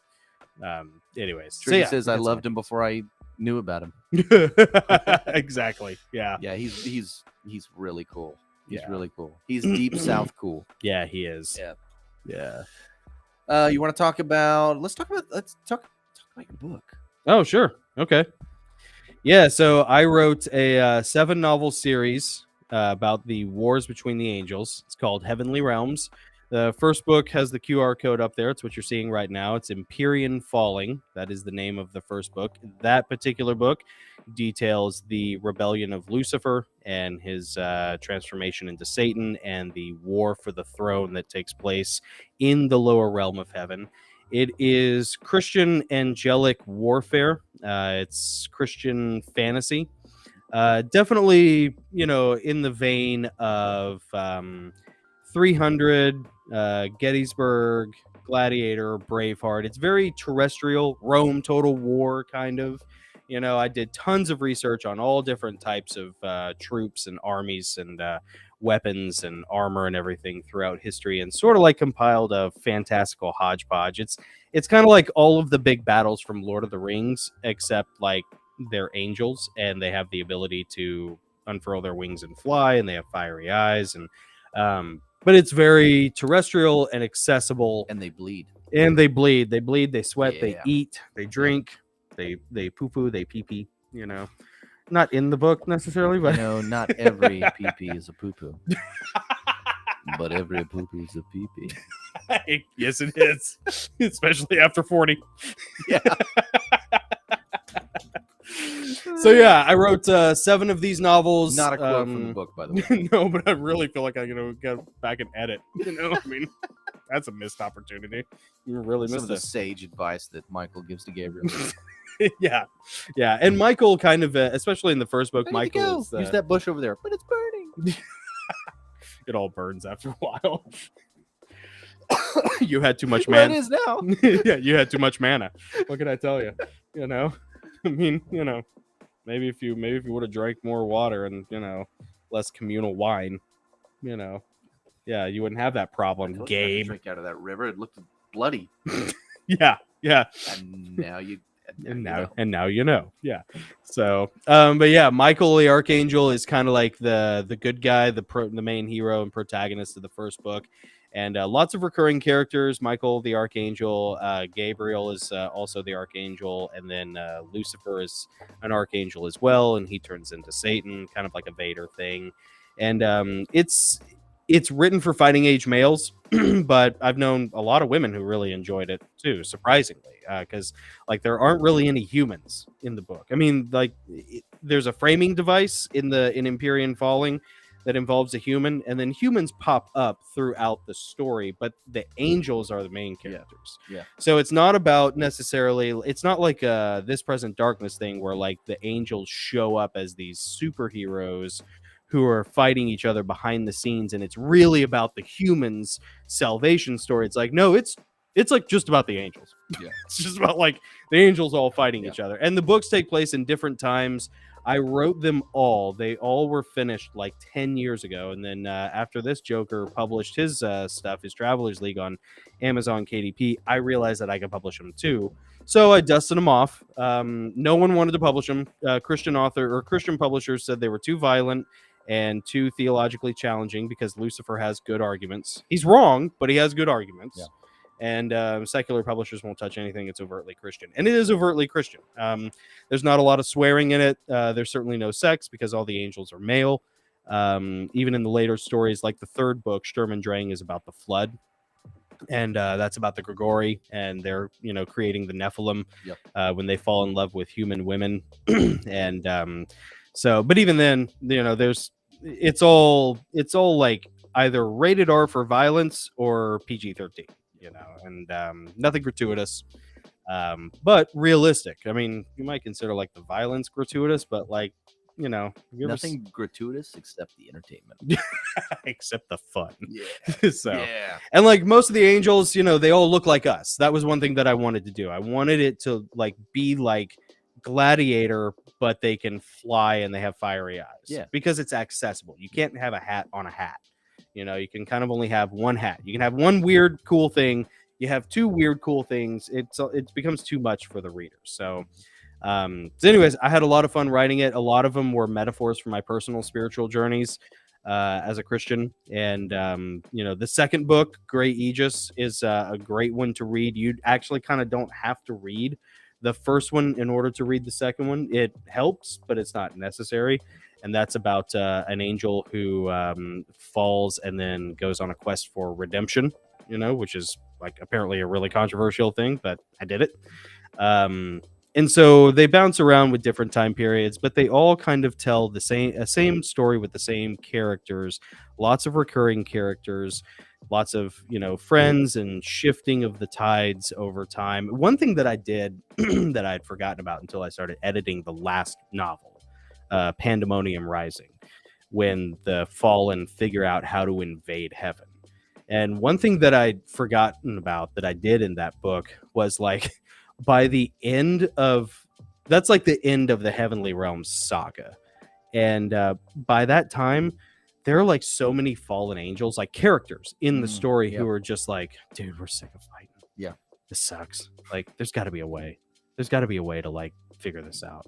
And it's almost like it's like the latter years of any major war, it's like whether it was the American Civil War or World War I or World War II, where like at a certain point, people are just like, you forget about the passion of why you chose your side. Yeah. And you're just like, man, I remember we had so much fun together. And it's like, you're on that side and I'm on this side.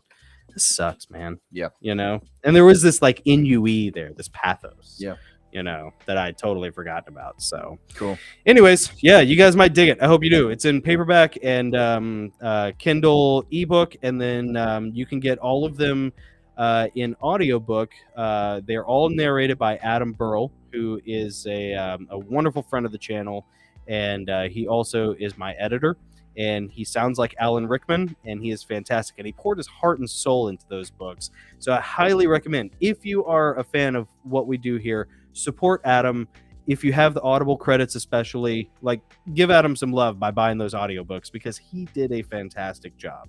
Yeah. I could talk forever about that. I will spare you, but just trust me, he is superb. Yeah, he is fantastic. Yeah, he is fantastic. Really blessed to have Adam. And Adam's cool too. His dad's an Anglican priest.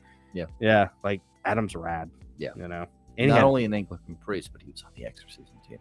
Oh, right. Yeah, good stories there. We have some of those stories in video. Yeah, we've interviewed Adam a couple times. Go back and check us out. It's pretty cool. So yeah. Anyways, Heavenly Realms. There you go. By Jonathan Goss. Enjoy. Thank you, Nick. The timepiece for 8 to 12-year-olds. Buy it. Next question. No, can't go back. No, I knew he was going to do that. It's hilarious. I'm so predictable. I know. So the timepiece is book 1 of an 8-book fantasy series for middle grade readers. It's 8 to 12-year-olds. This is it wasn't supposed to be that. When we started with book 1, the timepiece was a story that I made up with my son, who was 8 at the time. It was a bedtime story that we got into creating together. And basically the timepiece, it's a magic timepiece that takes kids through. It chooses the child it wants to take through 12 different fantasy worlds. Yeah. And they have to survive all these worlds. They get to the end of this survival journey, this quest. They join essentially a club of kid heroes that have made a similar journey before them. Yeah. It's kind of like a cool, like, Rufio, like Lost Boys. And the reason the Travelers League even exists is to protect those 12 worlds from an evil sorcerer who is trapped in one of the worlds that wants to escape and take over everything. Wreak havoc. Yeah. And it's a lot of fun. Don't buy the whole series. Just get book 1 for your 8 to 12-year-old. It is a romping good adventure. And when they read book 1, they're going to be dying for book 2. Yeah.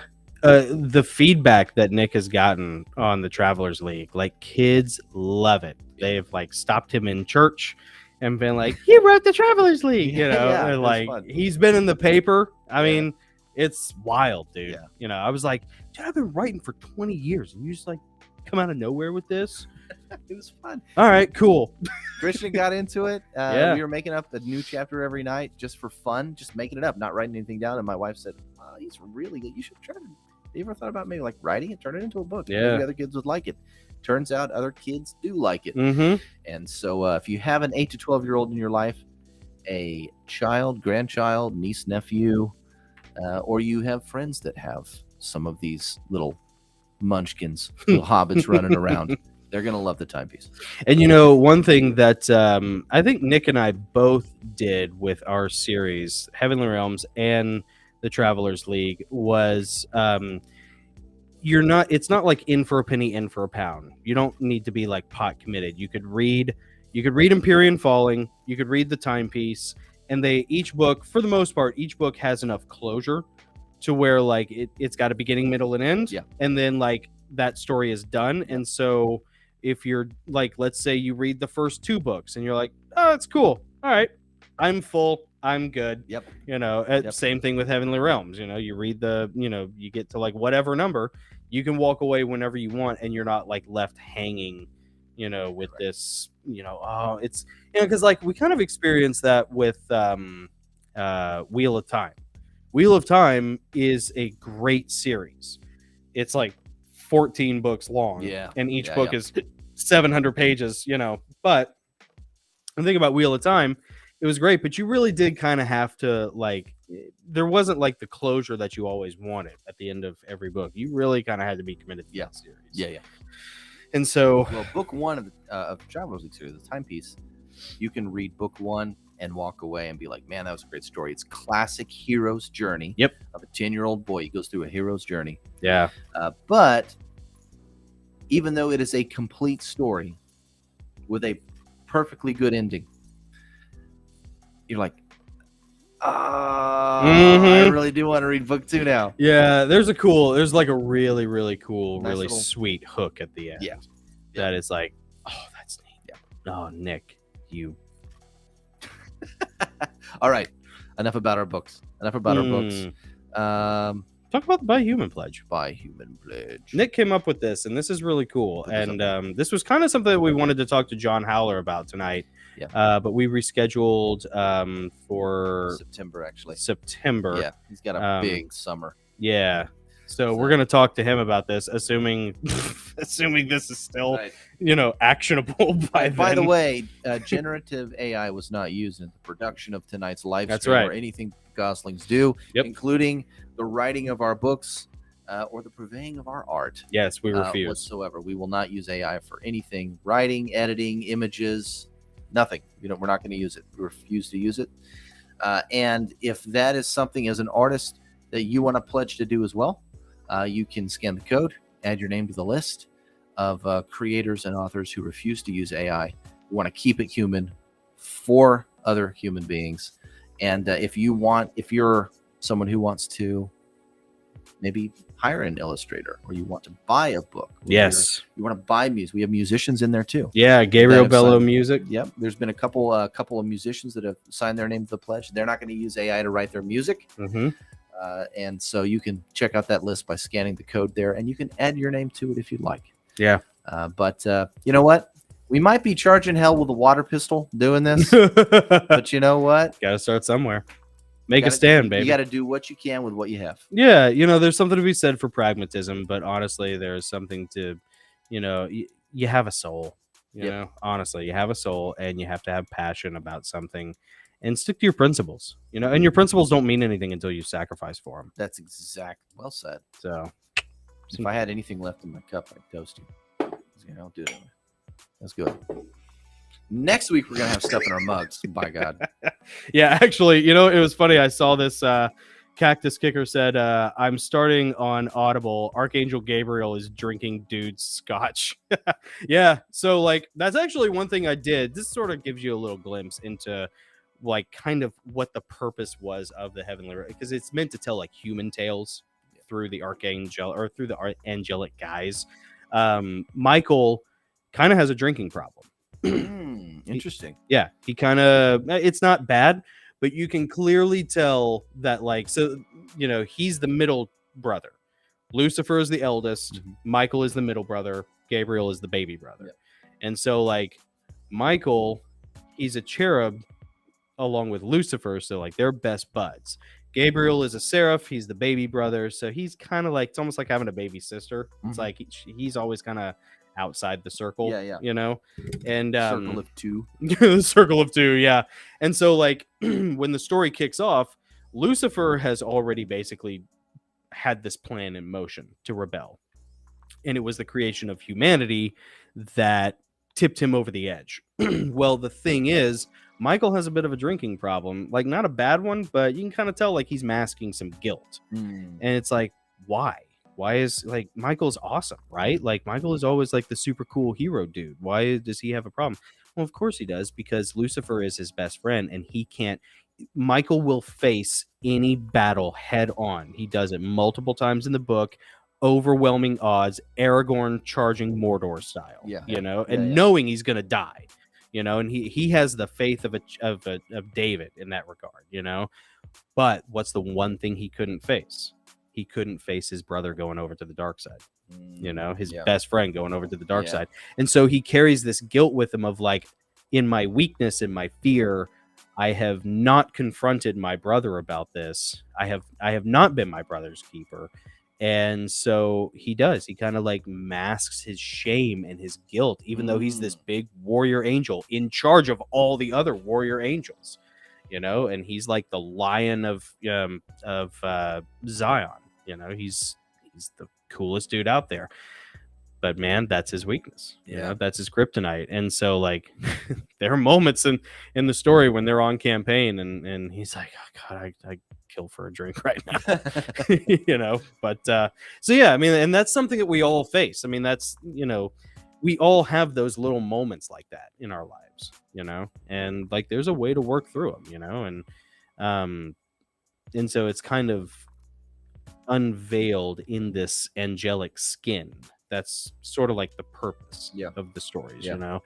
Gabriel does the same thing. He feels neglected as like the baby brother and the only seraphic archangel, you know, and he's like, I just, you know, my two older brothers, they never hang out with me, you know, like, so he's like, I never had the love of my brothers. So he substitutes that with his choir, the seraphim, which is like half of the angelic host. So he has like this Oedipal mother complex about his choir. So when the war kicks off, he doesn't help Michael the way he should. He actually kind of like betrays Michael in a couple of holds ways. him back. He does, and it becomes a serious problem, you know. And Lucifer's kind of the same way. Like Lucifer's big thing is pride. And like you have to think about that for a long time. You have to think like, how does that really like, how does that work? How does that make sense? And why in the context of what happens? And it's like, okay, pride. What is that for Lucifer? Lucifer is probably the smartest, most intelligent, and powerful created being in the heavenly host. So theoretically, he is the most powerful created being, you know, because humankind is new, you know. So how does pride play into that? Well, probably because he's so caught up in his intellect, which, by the way, being intellectual about your faith will lead you to atheism. I had it happen for 5 years. You cannot intellectualize. That's all it's based on. Yeah, and so that's kind of what happens to Lucifer. He's already in this dark, isolated place, you know, and he's already started to recruit this cabal of, you know, of other angels who are also bitter and resentful and hurt, you know, and he preys upon that. But there is a wounding inside of him as well. And his pride, you know, I think what cost Lucifer his pride, at least in the created context of, you know, fictional characters of heavenly realms. Fictional characters, you know. That's so good. Thanks, Ben Affleck. Is his pride would not allow him to take his case before the white throne. Because he's not getting what he wants out of the white throne. Because like he built the white throne with his own essence so that God would come back and dwell amongst them like they did when they were in the Empyrean, the realm of fire and light. But now they're on this lower realm that's like Middle Earth, you know, or it's just regular Earth. It's like a created, tangible, corporeal realm. Well, God can't exist in pure form like he did up there because sin exists in this lower realm of heaven. Because it has to. If there's war, there's sin. So if there's war in heaven, guess what? It's not as clear-cut as you think it is. So anyways, they're in this realm and Lucifer is super bitter and dug in his heels about the fact that like God won't dwell among them. And so he builds this white throne, you know, on the mount, and the sun still shows up, and the sun is Jesus, but they don't call him Jesus yet. They call him the Son, you know, but it's not enough. The Holy Spirit is there. The Holy Spirit is called Parakletos, you know, but that's not enough. Lucifer wants it just like it was. But he knows that if he takes his hurt and his complaints before the throne, he will be outmatched in the argument. And so he never does, because he knows better. His pride gets in the way of him being able to do it. And so he says, I will have it my way, not thy way, but mine be done. You know, I will place my throne above the stars. It's like the gods. It's like the gods motto, unfortunately. Which literally is our gods. That is the family motto. The heraldic, motto achievement. Of our family name is I will put my, what is it? I will place myself amongst the stars. Yeah. Okay. Yeah, I don't know what kind of Bavarian council we were involved in the 1500s. Yeah, we might. Yeah, we might need to talk to Gary Wayne about this. Send him some genealogy.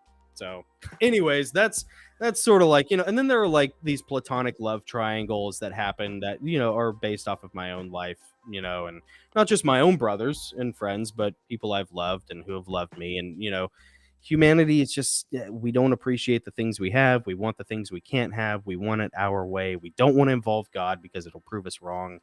And then we need to make those leaps of faith. So like all that stuff is there. It's just dressed up with a lot of fighting, a lot of just beating each other up. Tricky says, let me pull this up here. This is priceless. I'm hearing the author's point of view before I read the book. Oh, thanks, this will man. Add to the understanding of the whole thing. Yeah, I think it will. I hope it will. And if you need that, then oops, I screwed up as a writer. So, anyways, sorry. Robert says, I'm going to pull up Robert's comment here. My name is pronounced like Lohidum. Lohidum. I'm co-host of the Texas Wise Guy Show. Oh, cool. In Comanche, Texas. Nice. Oh, love you guys. that's Also, awesome. Gary Wayne is like my guru. That's awesome. 100%. He is gifted with the spirit.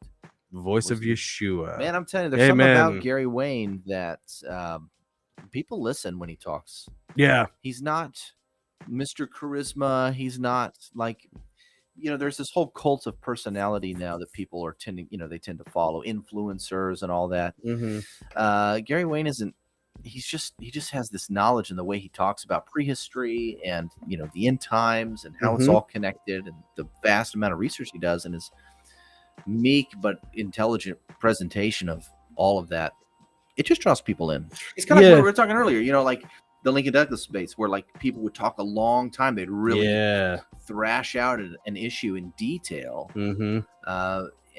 And they're not doing that today. Well, that's why people love Gary, because he can go to deep levels for a long period of time and really cover all that ground. Yeah. That's what people want. And that's what you need also. I mean, in a very different kind of context, I remember watching some President 45 speeches, and dude, he'll go on for like 2 hours. I mean, it's impressive. Yeah. Like, he'll stand up there and just. You gotta think just the stamina to be able to do that. I mean, honestly, like I can hang in for like 45 minutes, but I'm done after a while, And I mean, dude, to think that was the world that people lived in. Now, people didn't have the overwhelming surfeit of technology that we have now, of entertainment, So like, it was a different world, but I mean, I think it might be a better one, honestly. I'm not entirely convinced that the Industrial Revolution was a net positive. Right? So, no, I'm just saying. And everything, and I can go on and on about this, but technology's progression is always justified by its convenience, without ever really asking. And this is Neil Postman saying this. I love Neil Postman now, but really getting into him the past couple of weeks. He said, when a new technology comes along, we adopt it before we ask the question, what problem is it solving? Oh my gosh. Was there a problem there that existed? You spend so much time thinking about whether or not you should, or you didn't stop to think about whether or not you should. Yeah. Like an example, and this isn't his example, but like cruise control. Yeah. Yeah. What was the real problem that solved? Yeah. Yeah. I mean, there are a lot of conveniences. Now my ankle doesn't get tired when I go to Florida. Like the building that I work in, like they had this, they have the security to get in, right? You had a key card, you swiped it over the little key card reader, the door unlocked. Great. They had security. Then they changed the whole thing to where they just wanted you to swipe your phone over it. Oh, right. Download the app, turn the app on, swipe your phone over it. What problem was it solving? Right. There really wasn't a problem that they ran into where they're like, we need a different solution because what we have isn't working. The only thing I can think of is cheaper. It's cheaper for them to just buy an app than it is to have the infrastructure for it. But you've already paid for the device. I don't know. You've already paid for the badge device. That's the thing. They had to change out all of the readers on the doors. Yeah. It was just an overhaul of the whole thing. That's weird. As someone who has been involved in that process in my day job of upgrading a security system, dude, that ain't cheap. That is not cheap. No, they got sold. Yeah, there was a salesman going home happy that day. Yep. Yeah. There's a baby with whose middle name is probably after that company. Yeah. Yeah. I don't know. I could go on and on. It's like maps. Who remembers driving around, and they had a map? Who said, gosh, I wish I could drive and look at this map, and I wish my car would just take me to where I need to go, so I didn't have to think. Yeah, Dude, I mean, that's like nobody said that. Yeah. That's a big thing in Dune. Like Dune is all about like human self-actualization and not relying too much on technology. Yep. And like, yeah, what's I know. the opposite of actualization? Atrophy. It's probably not an exact one-to-one, but it's pretty good. That's good. So, yeah, That's that's kind of what technology does. Is it atrophies you? I remember. It absolutely does. Yeah, absolutely. You know, we started to see that. We really started to see that in the mid to late 2000s, when internet entertainment really started to become a thing, and iPhones. You know, because the devices got dumber. They got like, you know, more rudimentary and childlike in their presentation and their interfacing. Yeah. And their UI. And it just, you could kind of see the writing on the wall, you know. And you've been doing some research into that. Yep. So, Yep. Yeah. I may or may not be writing things, making some notes and organizing them into chapters. Nice. Yeah. Robert Lockheed, thank you for helping us out with that one, dude. I don't know. Like, we're writers, but sometimes we're dumb. I don't know what to tell you. Robert Lockheed. Awesome. Yeah, nice. Let's see. Yeah, Tricky says, just because you can doesn't mean you should. Yep. Greg Walker says, I read Letter to a Christian Nation by Sam Harris. Waste of time, but a big name intellectual who tries to use logic to interpret the Bible. He's one of the leading atheists, to add to your point. Yeah, I used to, in my atheist phase, I was a big fan of Sam Harris. And he is very measured. You know, I don't think he's an evil person by any stretch, but he comes from money, for one. He's, you know, he's not a bootstraps guy. And yeah, he's one of those who just falls victim to, you know, relying too much on intellect. I mean, I'll be honest with you. I really enjoyed, out of all the atheist circuit guys, I really enjoyed Christopher Hitchens, because Christopher Hitchens was an impassioned guy. Yeah, at least he was passionate. Yeah, and he was coming from a misguided or erroneous place, you know, that nowadays I don't agree with, having come back to the faith. But I wish I could have met him. I would have loved to have just sat down with that guy. And even he was caught admitting towards the end, abiogenesis kind of throws him a curveball. Sure.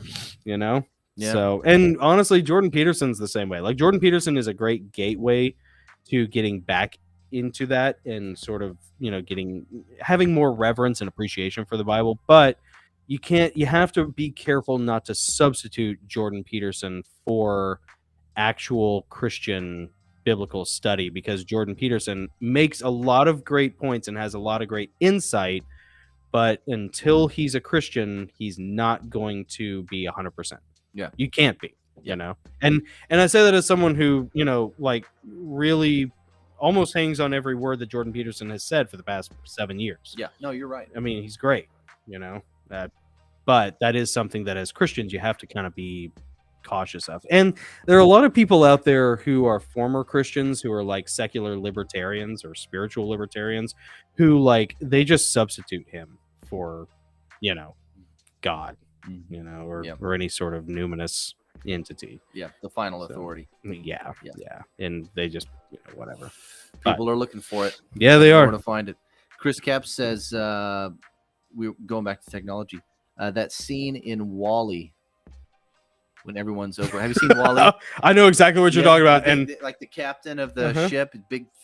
Yeah, they're all floating around in their little hover chairs. Their little lazy boy. Yeah, you know, they're hover lazy boys. That's I mean, that's us. How we're whoever created that film, they had it dialed in. They did. Yeah, because that is a great picture of the progression.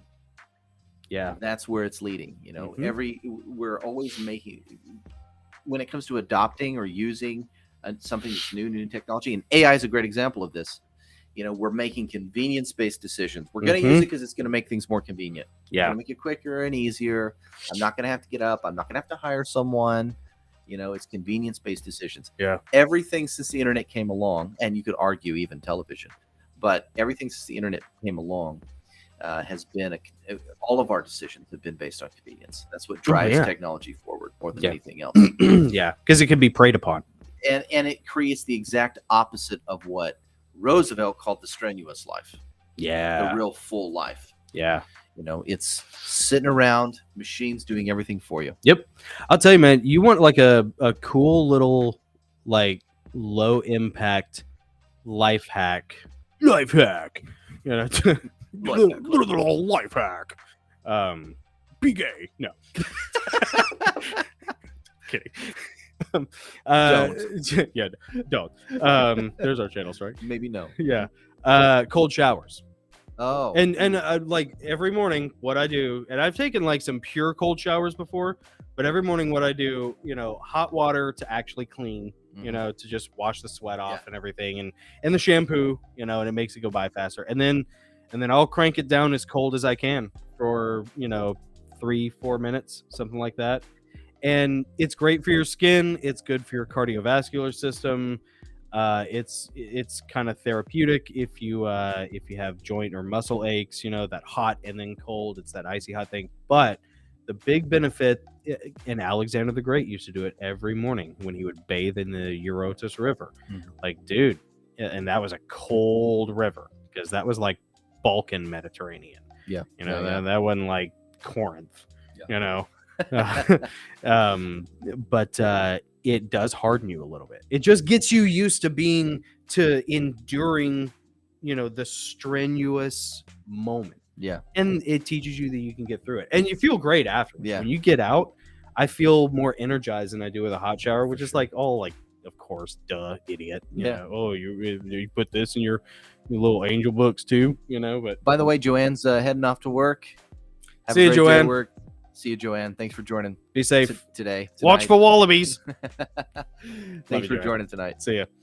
But yeah, like it's just one of those little things you can do that doesn't impact your day a whole lot, and it can help just harden you just a little bit. Because I did notice that. I was like, man, like literally everything I'm doing is comfort based. Yep. So yep. I don't know, just it's like such a nothing thing, but try it. Yeah. If you're feeling a little robbed of your authority on life, if you're feeling a little disempowered or just a little weak and self-loathing. Are you telling me I need to take a cold shower? I'm saying you need Try to it. do whatever works for you. whatever works for you. I know, Joe. All right. Wherever you go, whatever you do. Oh man, no.